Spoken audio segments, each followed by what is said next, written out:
കഴിഞ്ഞ വെള്ളിയാഴ്ചത്തെ പത്രങ്ങൾ ശ്രദ്ധിച്ച് വായിക്കാത്തവർക്കൊക്കെ പണി കിട്ടിയ ആശയക്കുഴപ്പമുണ്ടായി. ഞാനൊരു വാർത്ത വായിച്ചപ്പോൾ അത് കറൻസിയെക്കുറിച്ചായിരുന്നു. കറൻസിയൊക്കെ നിർത്താൻ പോകുന്നു, അടുത്ത മാസം മുതൽ കംപ്ലീറ്റ് ഡിജിറ്റൽ ട്രാൻസാക്ഷൻ ആയിരിക്കും എന്നൊക്കെ വിചാരിച്ചപ്പോൾ ഞാൻ പറഞ്ഞു, ഇവിടെ മുന്നറിയിപ്പൊന്നും കിട്ടിയില്ലല്ലോ, എത്ര പെട്ടെന്ന് അങ്ങനെ തീരുമാനം എങ്ങനെ എടുത്തു. അങ്ങനെ നോക്കിയപ്പോഴാണ് പേജിൻ്റെ സൈഡിൽ ഒരു ചെറിയൊരു മുന്നറിയിപ്പ് കൊടുത്തിരിക്കുന്നത്. ഇത് കൊമേഴ്ഷ്യൽ പേജാണ്. ഒരു ഫേമസ് ആയിട്ടുള്ള അക്കാദമിയുടെ, എഡ്യൂക്കേഷൻ അക്കാദമിയുടെ പരസ്യത്തിന് വേണ്ടി നിർമ്മിച്ചൊരു പേജാണ്. 2050 ലോകം എങ്ങനെയായിരിക്കും എന്നതിനെക്കുറിച്ചുള്ള സാങ്കല്പികമായൊരു പേജാണ് കൊടുത്തിട്ടുള്ളത്. പക്ഷേ ഈ മുന്നറിയിപ്പ് വായിക്കാത്തവർക്കൊക്കെ പണി കിട്ടി, ആശയക്കുഴപ്പമുണ്ടായി, തർക്കങ്ങളുണ്ടായി. പിറ്റേ ദിവസം എല്ലാ പത്രങ്ങളും സോറി അതൊരു പരസ്യമായിരുന്നൊക്കെ പറഞ്ഞ് ക്ഷമാപണ കുറിപ്പ് കൊടുത്തിരുന്നു. ശ്രദ്ധിച്ച് വായിക്കാത്തതുകൊണ്ട് കിട്ടിയ ആശയക്കുഴപ്പമാണത്. ഇന്നത്തെ ഗോസ്പൽ വായിക്കാനുള്ള കീ എന്ന് പറയുന്നത് ഇന്നലത്തെ ഗോസ്പലാണ്, കൃഷിക്കാരൻ്റെ ഉപമയാണ്. ആ ഉപമ പറയുന്നത് നല്ല വിത്തിനെക്കുറിച്ച്, വിതക്കാരനെ കുറിച്ചല്ല, നല്ല നിലത്തെക്കുറിച്ചാണ്. നമ്മൾ നന്നായിട്ട് കേൾക്കുന്നുണ്ടോ എന്നുള്ളതാണ് ചോദ്യം.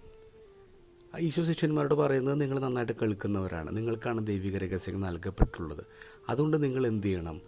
നിങ്ങളൊരു വിളക്ക് പോലെ പ്രകാശിക്കണം.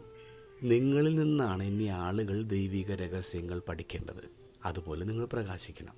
കൂടെ കൂടെ ഈശോ പറയുന്നത്, കേൾക്കാൻ ചെവിയുള്ളവൻ കേൾക്കട്ടെ, നിങ്ങൾ ശ്രദ്ധിച്ച് കേൾക്കുവിൻ.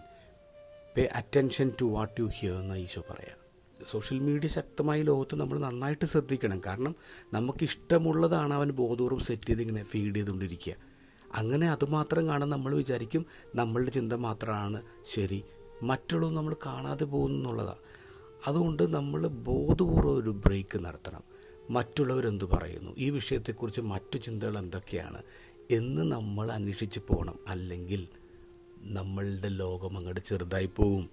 ഈശോ പറയുന്നു, ഉള്ളവന് പിന്നെ നൽകപ്പെടും എന്ന് പറഞ്ഞാൽ കൂടുതൽ വായിക്കുന്നവന്, കൂടുതൽ കേൾക്കുന്നവന് അവനിങ്ങനെ നൽകപ്പെട്ടുകൊണ്ടിരിക്കും, അല്ലാത്തവനോ ഉള്ളതുകൂടെ നഷ്ടപ്പെടും.